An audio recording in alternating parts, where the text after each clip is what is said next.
अनुज देवरे. मी same institute technology माझं education complete केलेलं आहे. मी 2026 पास आउट आहे आणि मी सेल्सफोर्सचा कोर्स ॲजिसलँडमधून केलेला आहे. ओके, तर तुझं फायनल प्लेसमेंट आहे. हो.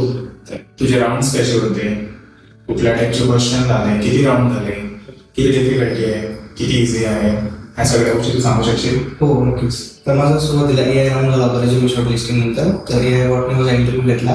त्यानंतर HRचा टेलिफोनिक राऊंड झाला. त्याच्यानंतर टेक्निकल राऊंड 1, टेक्निकल राऊंड 2. त्याच्यामध्ये सिक्युरिटी, ट्रिगर्स आणि फ्लो याच्यावर क्वेश्चन झाले. टेक्निकल 2 मध्ये मला ट्रिगर लिहायला लावलं, फ्लो क्रिएट करायला लावला आणि SOP वगैरे विचारली होती.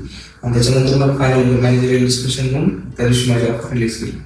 ओके, तर याच्यामध्ये तुला सगळ्यात जास्त डिफिकल्ट काय वाटलं? मला तसं डिफिकल्ट काय वाटलं नाही, कारण आउट ऑफ सिलेबस काय नव्हतं माझ्यासाठी. लिमिटलेस असल्यामुळे कोणी डिफिकल्ट लेवल पण नव्हती. आय थिंक मला त्यांनी एकूणच एक वाटलं की त्यांनी सिक्युरिटीवर जास्त फोकस केला होता आणि जे मी प्रिपेअर केलं असल्यामुळे मला लोड मिळाला नाही. ओके, आणि तू तर आता पूर्ण प्रिपेअर आहेस ऑलरेडी. हो. ठीक आहे. आणि तुला वर्क फ्रॉम होम मिळालेलं आहे. हो, वर्क फ्रॉम होम. ठीक आहे, म्हणजे सर्वात बेस्ट की ॲज अ फ्रेशर आणि वर्क फ्रॉम होम, जे की 1% चान्सेस असतात जर बघितलं. ठीक आहे, अजून तर बाकी काही नाही.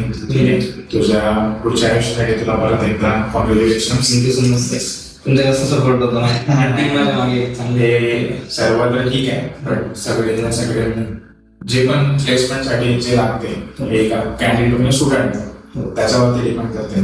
बाकी आपण सगळ्यांसाठी साधत असतो, सगळे फार वेगळे नाही. ठीक आहे, चला तुझ्या समोरच्या आयुष्यासाठी तुला खूप खूप शुभेच्छा. Thank you so much.